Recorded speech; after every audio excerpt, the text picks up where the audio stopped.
नमस्कार, आप देख रहे हैं हिंदी खबर। मैं हूं आपके साथ पंकज यादव। करते हैं बुलेटिन की शुरुआत बड़ी खबर के साथ। हेमकुंड साहिब के लिए पहला जत्था रवाना हो चुका है। मुख्यमंत्री पुष्कर सिंह धामी ने पहले जत्थे को रवाना कर दिया है। पंच प्यारों की अगुवाई में ये जत्था रवाना हुआ है। 25 मई को खुलेंगे हेमकुंड साहिब के कपाट, लेकिन उससे पहले पहला जत्था रवाना हो चुका है। जहां पर बता दें कि गुरुद्वारे में अरदास के बाद ये पहला जत्था रवाना हुआ है। मुख्यमंत्री पुष्कर सिंह धामी इस दौरान मौजूद रहे। उन्होंने पहले जत्थे को रवाना किया।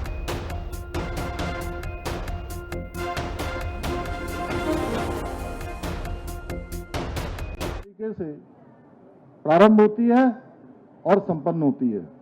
श्री हेमकुंड साहब के समीप पौराणिक लोकपाल लक्ष्मण मंदिर भी स्थित है। इस पौराणिक मंदिर के कपाट भी 25 तारीख को दर्शन करने वालों के लिए, श्रद्धालुओं के लिए खुलने जा रहे हैं। आज के इस अवसर पर मैं मंदिर के पुजारियों और समस्त श्रद्धालुजनों को भी शुभकामनाएं देता हूं। उनको भी मैं बहुत बधाई देता हूं।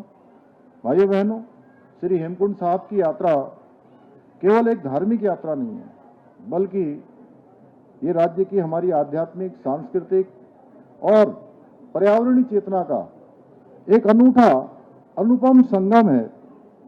13,500 फीट की ऊंचाई पर स्थित श्री हेमकुंड साहब सिख समाज की आस्था का केंद्र होने के साथ साथ हमारी महान संस्कृति का सनातन प्रतीक भी है।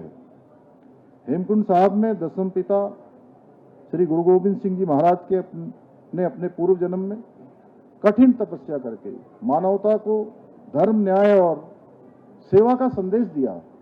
उनके तप और ध्यान से पावन हुई ये भूमि आज भी दिव्य ऊर्जा से अलौकित हो रही है। जो भी वहां पहुंचता है एक नई ऊर्जा वहां से लेकर आता है, जहां प्रत्येक श्रद्धालु न केवल आत्मिक शांति का अनुभव करते हैं, बल्कि अपने भीतर एक नई चेतना का भी अनुभव करते हैं। हेमकुंड साहब की यात्रा कठिन यात्रा है, दुर्गम चढ़ाई है और मौसम की चुनौतियों के बावजूद भी लाखों श्रद्धालु प्रत्येक वर्ष इस यात्रा में सम्मिलित होते हैं। भाइयों बहनों, आदरणीय प्रधानमंत्री श्री नरेंद्र मोदी जी के नेतृत्व में और उनके मार्गदर्शन में सरकार श्री हेमकुंड साहब यात्रा को और अधिक सहज बनाने के लिए और सुगम बनाने के लिए, सरल बनाने के लिए निरंतर प्रयास कर रही है। और अभी जैसा बिंद्रा जी ने बताया कि माननीय प्रधानमंत्री जी ने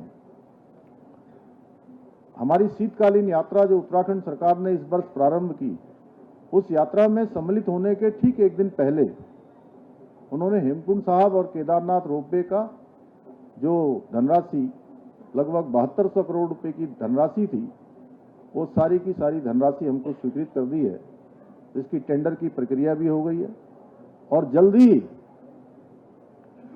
आज जो यात्रा कठिन होती है, जो शारीरिक रूप से कमजोर होते हैं या हमारे बुजुर्ग होते हैं, उनके लिए यात्रा अत्यधिक कठिन होती है। आने वाले समय में ये यात्रा जो कई घंटों की और दिनों की होती है, ये यात्रा कुछ एक घंटों में संपन्न हो जाया करेगी। मैं आदरणीय प्रधानमंत्री जी का सभी श्रद्धालुओं की ओर से और केवल देवभूमि उत्तराखंड के लोगों की ओर से नहीं, ये यात्रा जैसा बिंद्रा जी बार बार बता रहे थे कि ये अभी लाइव टेलीकास्ट पूरी दुनिया के अंदर हो रहा है। लाखों करोड़ों लोग इस यात्रा से जुड़े हुए हैं, चाहे वो चारधाम यात्रा हो, चाहे वो हेमकुंड साहब की यात्रा हो। तो जो भी श्रद्धालु, जो भी हमारे आस्थावान भक्त हैं, गुरु के भक्त हैं, उन सब की तरफ से आदरणीय प्रधानमंत्री जी का हृदय से आभार व्यक्त करता हूं कि आपके प्रयासों के कारण से आने वाले समय में ये यात्रा हमारी बहुत आसान यात्रा हो जाया करेगी।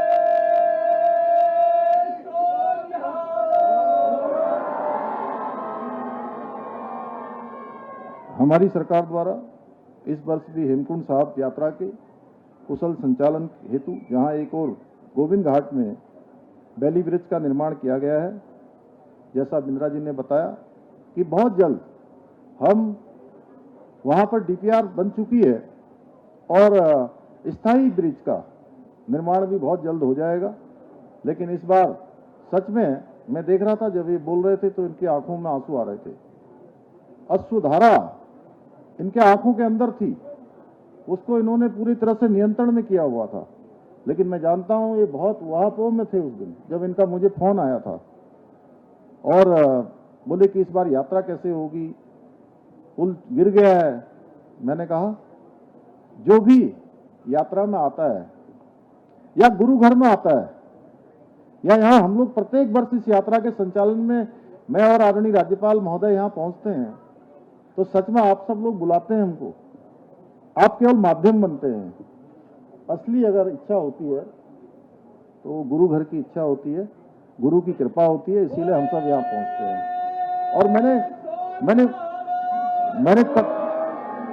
मैंने तब भी मन में सोचा था जब बिंद्रा जी वहापो में थे, परेशानी में थे, इनके मन में संशय था, तो गुरु घर की कृपा होगी और ये बैली ब्रिज का निर्माण हो जाएगा और सारे श्रद्धालुओं के लिए यात्रा जो है प्रारंभ हो जाएगी। और गुरु घर की कृपा हुई और यात्रा प्रारंभ हो रही है। 25 तारीख को कपाट खुल रहे हैं, हमारे सभी श्रद्धालु जाएंगे। आने वाले समय में रोपवे बन जाएगा और आसान हो जाएगा। हमारा पूरा पक्का ब्रिज बन जाएगा जिसकी डीपीआर बनकर तैयार हो गई है। हमारा प्रयास होगा जल्दी से जल्दी वो ब्रिज भी बने। वैसे वहाँ पर काम करना बड़ा कठिन होता है, चाहे हमारा गोविंद घाट से हेमकुंड साहब का रास्ता हो या हमारा गौरीकुंड से लेकर केदारनाथ की यात्रा हो, दोनों ही यात्रा अत्यधिक कठिन है। क्योंकि 6 महीने यात्रा जब बंद हो जाती है उस समय बर्फबारी होती है, बहुत ठंड हो जाती है, -डिग्री तापमान हो जाता है, उसमें काम करना पड़ता है। लेकिन हमारा प्रयास होगा जल्दी से जल्दी हम उसको करें। वहीं यात्रियों की सुविधा के लिए पुलना से लेकर हेमकुंड साहिब तक आस्था पथ पर रेलिंग और साइन बोर्ड भी इस बार लगाए गए हैं। इसके साथ ही यात्रा के सबसे कठिन पड़ाव अटलाकोटी में मेडिकल रिलीफ पोस्ट की स्थापना भी की गई है, जिससे किसी भी आपात स्थिति में यात्रियों को त्वरित उपचार सुनिश्चित किया जा सके। इसी प्रकार यात्रा प्रारंभ होने से पहले ही श्री हेमकुंड साहब में श्रद्धालुओं की मूलभूत आवश्यकताओं को ध्यान में रखते हुए पेयजल, ऊर्जा आपूर्ति और गर्म पानी की मशीनों की भी समुचित व्यवस्था की गई है। इसके अतिरिक्त हमने ऑनलाइन रजिस्ट्रेशन प्रणाली, हेल्प डेस्क केंद्रों की स्थापना की है, जिससे श्रद्धालुओं को समय पर सटीक जानकारी और आवश्यक सहायता प्राप्त हो सके। इस वर्ष अभी तक 60,000 से अधिक श्रद्धालु हेमकुंड साहब यात्रा हेतु पंजीकरण कर चुके हैं। वहीं चारधाम यात्रा की अगर मैं बात करूं तो चारधाम यात्रा भी हमारी पूरे जोर पर इस समय चल रही है और अब तक 30 लाख से अधिक श्रद्धालुओं ने अपना पंजीकरण कराया है। पिछले 21 दिनों में 11 लाख से अधिक तीर्थयात्री चार धामों के दर्शन कर चुके हैं। भाइयों बहनों, हमारी देवभूमि उत्तराखंड के प्रत्येक क्षेत्र की भांति श्री हेमकुंड साहब का क्षेत्र एक अत्यंत संवेदनशील पारिस्थितिकी तंत्र वाला क्षेत्र है, जिसकी प्राकृतिक सुंदरता और जैव विविधता को सुरक्षित रखना भी हम सबका परम कर्तव्य है। इसी उद्देश्य से हमारी सरकार ने इस वर्ष भी चारधाम यात्रा और हेमकुंड साहब यात्रा को प्लास्टिक मुक्त यात्रा बनाने का संकल्प लिया है। और मैं आज इस अवसर पर सभी देश दुनिया से आने वाले श्रद्धालुओं से, दर्शनार्थ करने वाले लोगों से, चारधाम यात्रा, हेमकुंड साहब की यात्रा आने वाले लोगों से, सभी से मैं अनुरोध करूंगा कि जो यात्रा के हमारे नियम हैं, जो हमारे पूर्वजों ने बनाए हैं, जो हमें यात्रा करने के पश्चात प्राप्त होते हैं, पुण्य के हम भागी बनते हैं, तो जो यात्रा के नियम हैं उन नियमों का हम अवश्य पालन करें। और चलिए आगे बात करते हैं देहरादून की, जहां पर सरकारी जमीन होगी अतिक्रमण मुक्त और अवैध निर्माण को जल्द हटाने के निर्देश भी जारी कर दिए गए हैं। डीएम ने विभागों को दिए है 3 दिन का समय दिया है, जहां पर अतिक्रमण चिन्हित करने के निर्देश दिए गए हैं। जिलाधिकारी ने विभागों से मांगी है रिपोर्ट। अतिक्रमण नहीं हटाने पर होगी सख्त कार्रवाई। तो बड़ी खबर आपको बता रहे, जहां पर अवैध निर्माण को जल्द हटाने के निर्देश दिए गए हैं। डीएम ने विभागों को दिया है 3 दिन का समय और अतिक्रमण चिन्हित करने के निर्देश भी जिलाधिकारी की तरफ से दिए गए हैं। तो जिलाधिकारी ने विभागों को यहां पर सीधे तौर पर निर्देश दिया, साथ ही उनसे रिपोर्ट भी मांगी है। अतिक्रमण नहीं हटाने पर होगा सख्त एक्शन, सरकारी जमीन होगी अब अतिक्रमण मुक्त। तो सख्त की बड़ी खबर आपको बता रहे, जहां पर अवैध निर्माण को जल्द हटाने के निर्देश भी दिए गए हैं। तो देहरादून से खबर, जहां पर सरकारी जमीन पर जिस तरीके से अतिक्रमण किया हुआ है, जिलाधिकारी की तरफ से कहा गया है 3 दिन का समय दिया गया और साथ ही कहा है कि जल्द से जल्द यह अतिक्रमण हटे यहां से, नहीं तो सख्त कार्रवाई होगी। तो बड़ी जानकारी आपको दे रहे, जहां पर देहरादून से बड़ी खबर, सरकारी जमीन होगी अतिक्रमण मुक्त। अवैध निर्माण को जल्द हटाने के निर्देश भी दिए गए हैं। साथ ही डीएम ने विभागों को दिया 3 दिन का समय। और ज्यादा जानकारी के लिए हमारे सहयोगी अशोक हमारे साथ में लाइव जुड़ चुके हैं। अशोक, देखिए अगर बात करें, क्योंकि सरकारी जमीन पर जिस तरीके से अतिक्रमण किया हुआ है उसको लेकर अब जिलाधिकारी सख्त नजर आ रहे हैं। 3 दिन का अल्टीमेटम उन्होंने दिया है कि सिर्फ 3 दिन का समय आपके पास है, नहीं तो बड़ी कार्रवाई के लिए तैयार रहिए।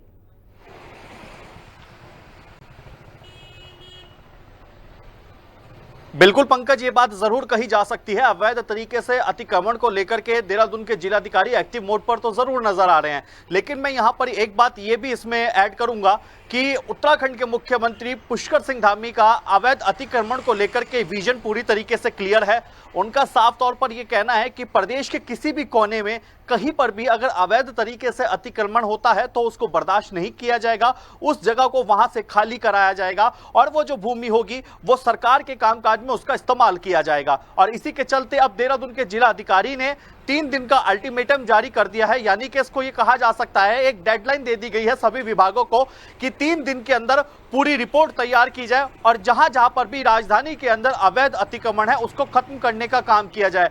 क्योंकि देखिए अभी तक अगर बात करी जाए पंकज, तो हाल ही में जिलाधिकारी की अध्यक्षता में जब बैठक हुई थी तो उस दौरान कुछ विभागों की ओर से यह दावा किया गया कि अवैध अतिक्रमण जहां जहां पर भी जो जगह बताई जा रही है वहां पर नहीं है, लेकिन जिलाधिकारी ने इस बात को कहा है कि अवैध अतिक्रमण की कुछ खबरें निकल करके सामने आ रही हैं, जनता के माध्यम से कुछ ऐसी बातें निकल करके सामने आई हैं। क्योंकि देखिए हर सोमवार को जिलाधिकारी की अध्यक्षता में जिलाधिकारी कार्यालय में जनता दरबार लगाया जाता है, जहां पर जनता की जो समस्या है उनको सुना जाता है और जनता की ओर से कुछ अवैध अतिक्रमण की भी शिकायतें प्राप्त हुई हैं, कुछ विभागों की ओर से भी यह बात निकल करके सामने आई है। इसलिए 3 दिन का अल्टीमेटम, एक डेडलाइन जारी कर दी गई है। साथ में जिलाधिकारी ने यह बात भी कही है कि जिन विभागों की ओर से यह दावा किया गया है कि अवैध अतिक्रमण नहीं है, उसके बाद जब रिपोर्ट पूरी तैयार की जाएगी और उसके बाद जब उस रिपोर्ट को जांचा जाएगा, उस रिपोर्ट को पूरी तरीके से खंगाला जाएगा, चेक किया जाएगा और अगर उसमें कुछ खामियां पाई जाएंगी तो उस विभाग के विरुद्ध भी, यानी कि उस विभाग के खिलाफ भी कड़ी से कड़ी कार्रवाई करने का काम किया जाएगा।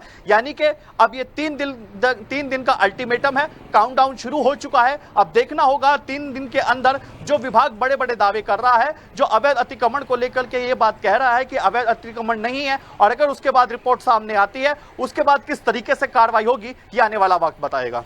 जी बिल्कुल अशोक, और देखिए ऐसे में क्योंकि अब काफी लंबे समय से भी ये कवायद चल रही थी और कई बार जो है सरकार पर भी सवाल खड़े किए गए कि जिस कानून व्यवस्था की बात करते हैं, जिस अतिक्रमण की बात करते हैं, कांग्रेस की तरफ से सवाल भी उठाए गए कि देखिए वो बिल्कुल कब्जा मुक्त नहीं हो रही है। ऐसे में सरकार का ढीला रवैया इसे बताया गया था, लेकिन अब आखिरकार क्योंकि एक के बाद एक हम इस तरीके की कार्रवाई देख रहे हैं और उत्तराखंड में भी सीधे तौर पर कह दिया गया है कि किसी भी तरीके से कोई भी अपराध उत्तराखंड में बर्दाश्त नहीं किया जाएगा, चाहे वो अतिक्रमण को लेकर हो या फिर दूसरे अपराध हो।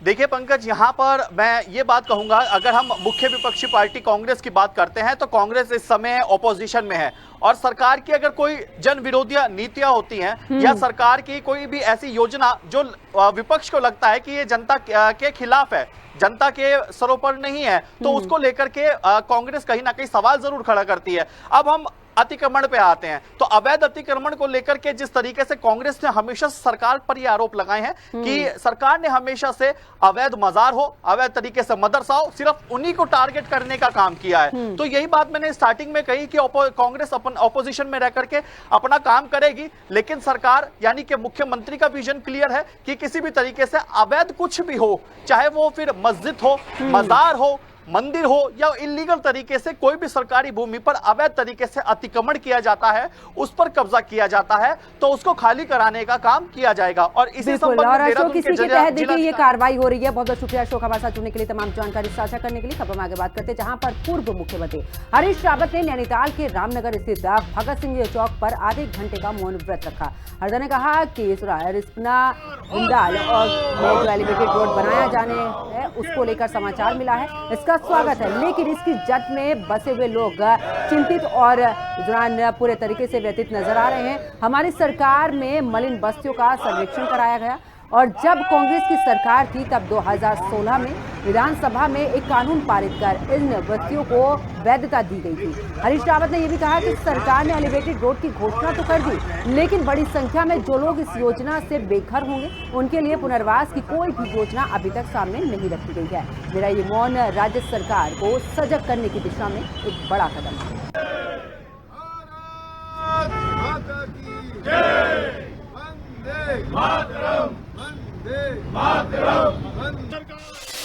तो देश भर में तिरंगा यात्रा के बाद अब कांग्रेस देश भर में जय हिंद की रैली निकाले जा रही है, जहां पर उत्तराखंड में भी 31 मई को हल्द्वानी में कांग्रेस जय हिंद रैली का आयोजन करेगी। और आपको बता दें कि ऑपरेशन सिंदूर की सफलता के बाद कांग्रेस ने देश भर में तिरंगा यात्रा निकाली और अब ऑपरेशन सिंदूर के दौरान भारतीय सैनिक बलों द्वारा दुश्मन देश पाकिस्तान के खिलाफ देश के सैन्य बलों के अदम्य साहस के प्रति कृतज्ञता ज्ञापित करने के लिए यहां पर देश भर में कांग्रेस द्वारा हिंद रैलियों का आयोजन होगा।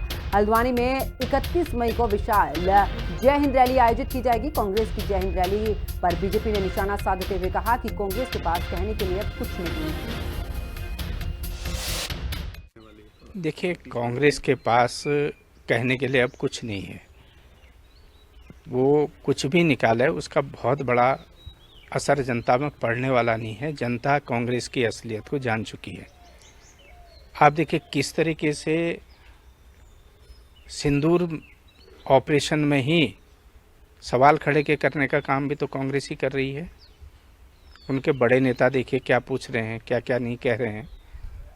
तो कांग्रेस का जो चाल चरित्र है वो सबके सामने है और सब उस बात को समझ रहे हैं। और प्रदेश की जनता, इस प्रदेश की महान जनता कांग्रेस को अच्छी तरह से समझ चुकी है। अभी पाकिस्तान और हिंदुस्तान के बीच में जो कुछ हुआ और उसमें जो वीरता, साहस और पराक्रम हमारी फौजों ने दिखाया है, उसको लेकर एक झंडा रैली हल्द्वानी में सुनिश्चित की गई है। क्योंकि एक संविधान बचाओ रैली हमारी देहरादून हो चुकी जिसमें सचिन पायलट जी आए थे। ये 31 तारीख को इसी महीने हल्द्वानी में झंडा रैली के नाम से होगी। एक बड़ी भव्य रैली ये होने जा रही है। इसमें सेना के साहस, शौर्य इत्यादि का उल्लेख, उनका सम्मान होगा।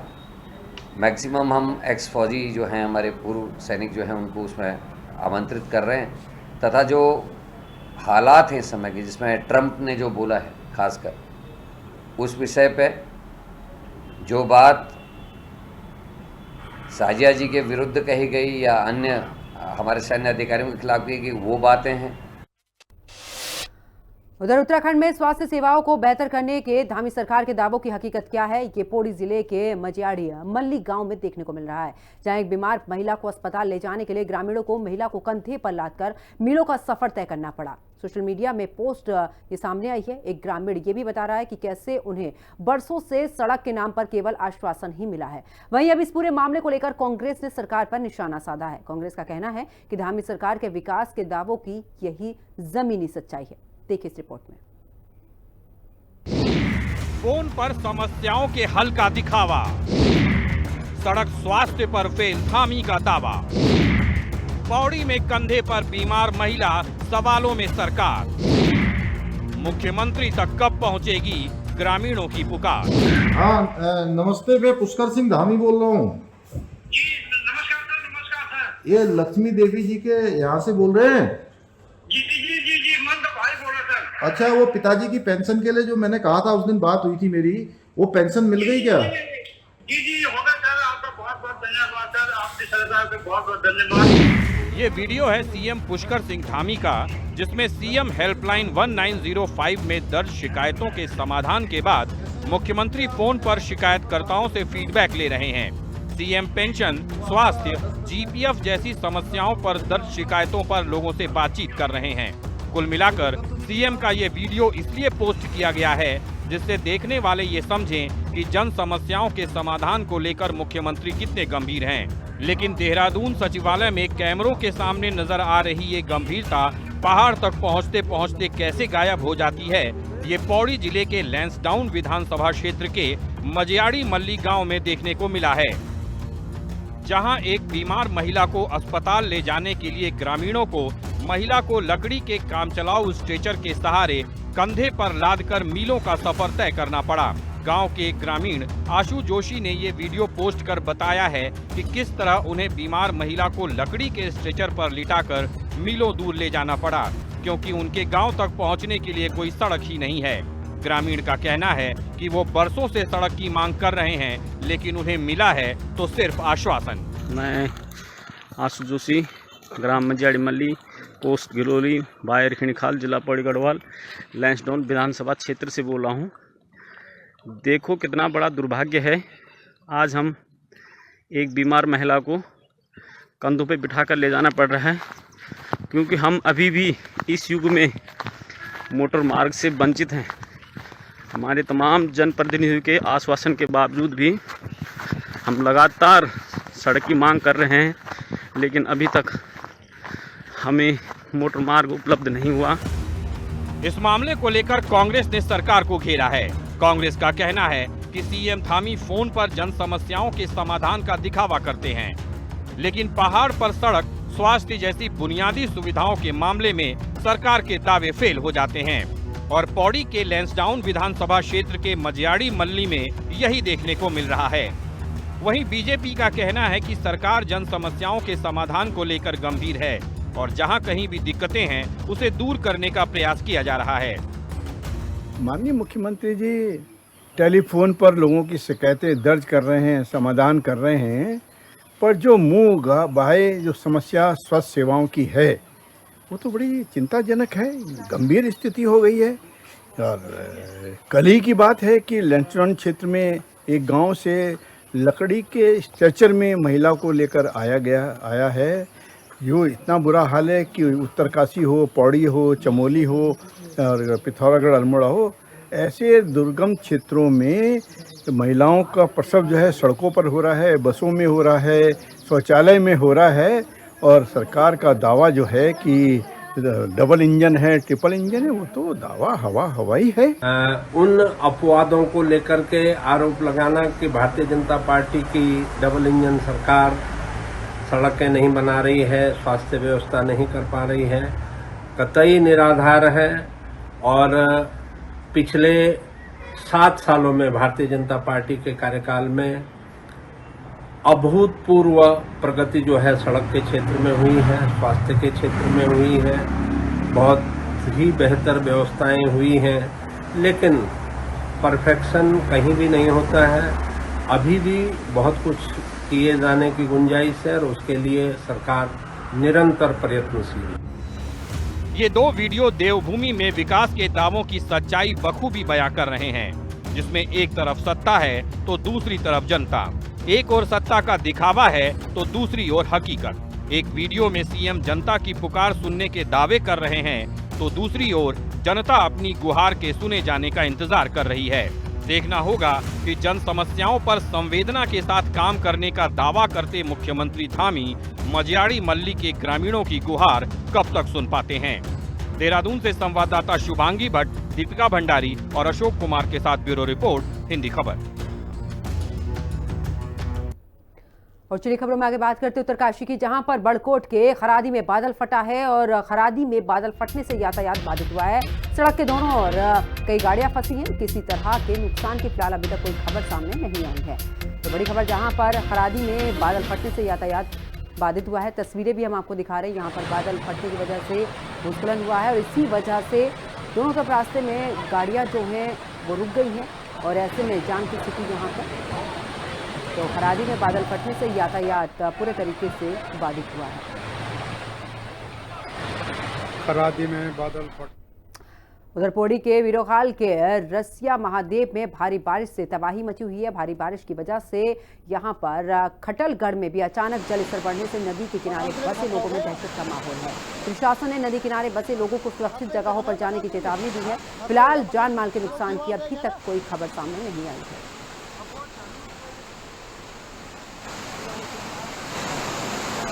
तो देखिए तस्वीरें भी हम आपको दिखा रहे हैं किस तरीके से जल स्तर बढ़ा है और नदी में उफान नजर आ रहा है। ऐसे में देखिए किस तरीके से फिलहाल यहाँ पर जो आसपास के लोग रह रहे हैं उनमें दहशत जरूर है, लेकिन प्रशासन की तरफ से भी कह दिया गया है कि वो इस जगह को खाली कर दें। और इस बुलेटिन में फिलहाल इतना ही। आप देखते रहिए हिंदी खबर। नमस्कार।